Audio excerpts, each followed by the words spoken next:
In January 1944, at the peak of the bloodiest war in human history, the Springfield Armory in Massachusetts was stamping out 936 rifles every single day, not in a month, in a day, 164 per hour. That same month, on the other side of the Atlantic, German infantrymen were loading carabiner 98K bolt-action rifles the same way their fathers had loaded their rifles in 1914. 5 rounds, work the bolt, fire, work the bolt again.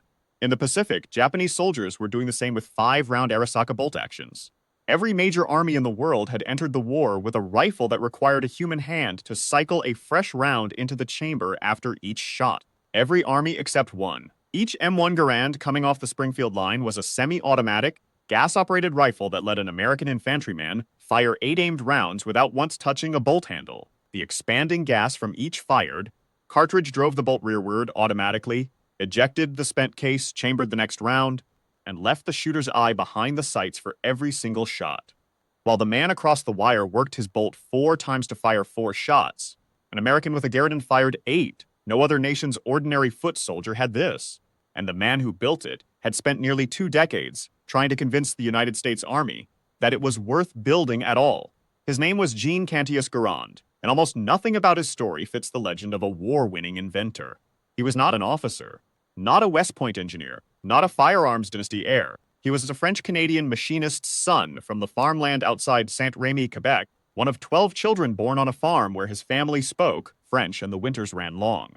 When his mother died in 1899, his father moved the family south across the border into Connecticut, and the 11-year-old boy who would one day arm America's armies left school to go to work in a textile mill. He spoke only French, he fed thread through looms, but his hands were already a machinist's hands, and his mind was already running calculations the mill had no use for. By his teens, Garand had taught himself engineering through correspondence courses and patented 2 small mechanical inventions on the side. By 1909, he had moved to Providence, Rhode Island to work in a precision tool factory. By 1917, with the United States entering the First World War, he had designed a light automatic weapon good enough to attract the attention of the Army Ordnance Department and earn himself a government job at the National Bureau of Standards in 1919. From there, he was transferred to the Springfield Armory in Massachusetts, the United States Army's oldest military arsenal, where he was handed a single directive: design a gas-operated, semi-automatic replacement for the bolt-action Springfield rifle the Army had carried since 1903. He would spend the next 17 years doing exactly that. The testing began in the early 1920s and went poorly almost immediately. The Ordnance Board ran successive trials in 1925, in 1927, in 1928, and the reports were consistently inconclusive. No clear winner. Garand's designs competed against entries from Thompson, Peterson, Browning, and others, and no rifle emerged dominant enough for adoption. In July 1929, a new round of tests recommended resuming work on the dropped .30 caliber Garand design, and a new prototype, designated the T1E1, was ordered. When it arrived for trials in 1931, it was withdrawn after the bolt cracked on October 9th of that year. The board met in January 1932 and recommended adopting a different caliber altogether, effectively starting the competition over with a new cartridge. Once again, John Garand went back to his workbench and rebuilt from the bolt outward. The cumulative weight of those years is worth pausing on. Garand was not a young prodigy waiting for one breakthrough. He was a government machinist, a civil servant, quietly refining his work in a Massachusetts arsenal while budgets shrank and priorities shifted and other designers competed for the same contract. He had no financial stake in the outcome. He had signed over his patents to the government.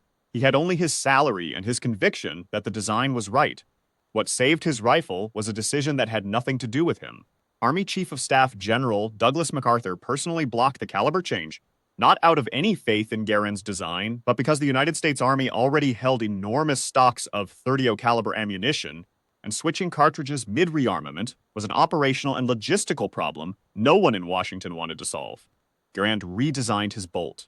The improved rifle was retested, it passed, and on January 9, 1936, after 17 years of shop floor labor, cracked prototypes, competing designs, bureaucratic reversals, and budget constraints, the United States Army formally adopted the M1 Garand as its standard issue infantry rifle. It was the first time any major military power in the world had made a semi-automatic rifle its standard issue for the ordinary infantryman. No other nation had done it, Germany had not, Japan had not, Britain had not. The Soviet Union had tried and could not field the results reliably at scale. At the moment of adoption, the rifle was a technological generation ahead of everything the likely enemies of the United States were carrying.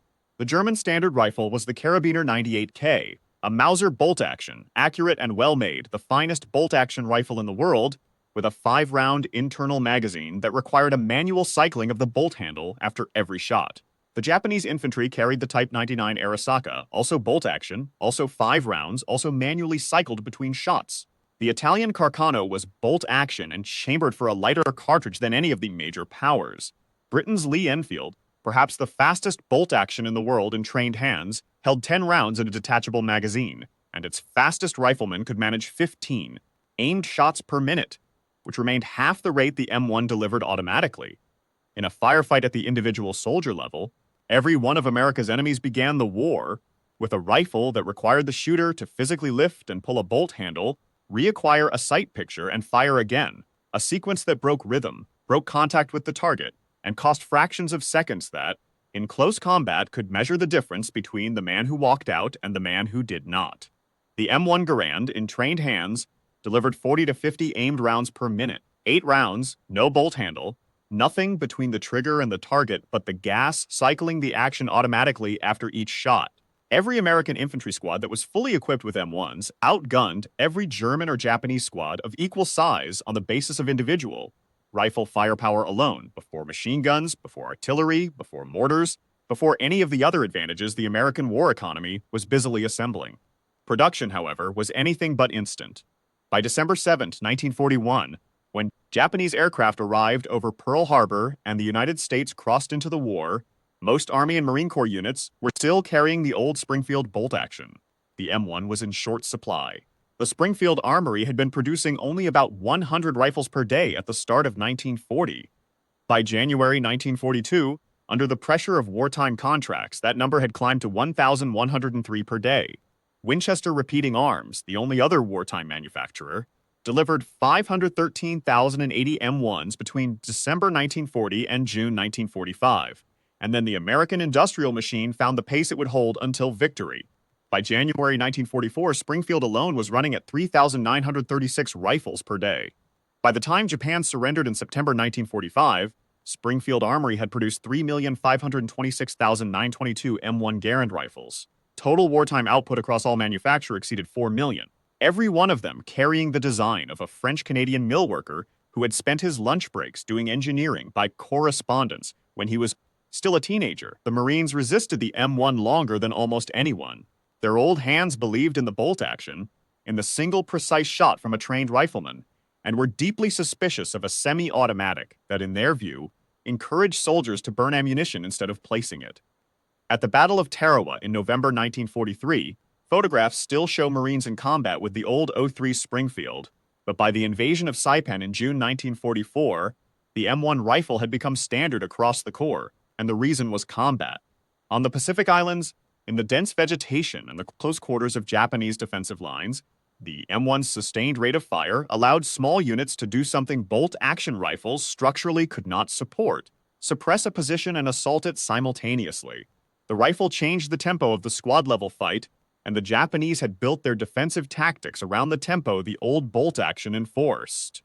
Japanese commanders noticed the shift. Their standard mass assault tactic, the banzai charge, depended on a specific arithmetic: cross open ground fast enough that a defender with a 5-round bolt action could not cycle, and aim again before the charging line arrived. Against a line of men with M1 Garands, delivering 40 aimed rounds per minute each, the arithmetic did not work. By mid-war, Japanese tactical doctrine had moved decisively toward fortified cave systems and defended earthworks. Part a recognition that the massed open assault against American infantry armed with these rifles was no longer a viable equation. It was a fundamental shift in how the Japanese fought, driven by what one man in a Springfield Armory machine shop had figured out 15 years before the war began. The Germans encountered the same reality from the other direction. In the hedgerow country of Normandy in the summer of 1944, American infantry squads pairing M1 Garands with Browning automatic rifles generated combined fire that German soldiers equipped with Karabiner 98 case could not match at the individual squad level. Captured M1s were studied by German ordnance officers. They were impressed by the engineering. They were frustrated by the practicalities. The M1 used a proprietary 8-round en-bloc clip that no standard German ammunition fed reliably, and the rifle's action was built around that clip so completely that captured Garands were of limited field use. America had, accidentally or deliberately, designed a rifle that even a captor could barely operate. Japan tried harder. In 1944, the Japanese Imperial Navy, increasingly aware of the firepower disparity their bolt-action infantry faced, launched a program to reverse engineer the M1 Garand entirely. The result was the Type 4 rifle, same gas-operated semi-automatic principle, redesigned to feed from a 10-round internal fixed magazine charged by 2 standard Japanese stripper clips chambered for the 7mm Arisaka cartridge. It was a genuine technical tribute, an acknowledgement by the enemy that John Garand had built something worth copying. Wholesale, the Yokosuka Naval Arsenal managed to assemble parts for roughly 200 rifles before the war's end. Of those, approximately 125 were functional when Japan surrendered. The copy never reached the battlefield. The war was already over. For his work, John Garand received the Medal for Meritorious Service in 1941 and the Medal for Merit in 1944. He received no royalties. He had signed over every patent to the United States government in January 1936, the same month the Army adopted his rifle, because he felt his government salary was sufficient compensation. For designing the most consequential individual infantry weapon of the largest war ever fought, a weapon that equipped millions of soldiers across 2 theaters of war that forced Japan to try to copy it and Germany to study how to handle a captured one. He was paid a modest civil service paycheck and given 2 government medals. The debt the nation felt, but could not quite translate into law, showed up in a single congressional bill years later. Someone introduced a measure to award John Garand a lump sum payment of $100,000 in recognition of what his rifle had contributed to the Allied victory. It was not a large sum by any measure of what the rifle had accomplished. 4 million rifles at $85 each was a $340 million procurement, and that was only the direct production cost. The bill did not pass. Garand retired in 1953, at 65, walked out of the Springfield Armory for the last time, and spent his remaining years in the city where he had built everything. He died there in 1974, a quiet man in a quiet city, occasionally visiting the armory, without ceremony or windfall, in the place he had chosen to stay. General George S. Patton, who had no patience for understatement, and reserved his praise for very few things he had not personally ordered, left the clearest record of what the rifle had accomplished. He called the M1 Garand the greatest battle implement ever devised. That verdict came from a man who had watched it perform across North Africa, Sicily, France, and Germany, who had seen what happened when an American infantryman stepped into a firefight with 8 semi-automatic rounds and the ability to deliver 40 aimed shots per minute against an enemy working a bolt handle between each one. More than 4 million of these rifles were manufactured before the shooting stopped. The German army never found an adequate tactical answer to one.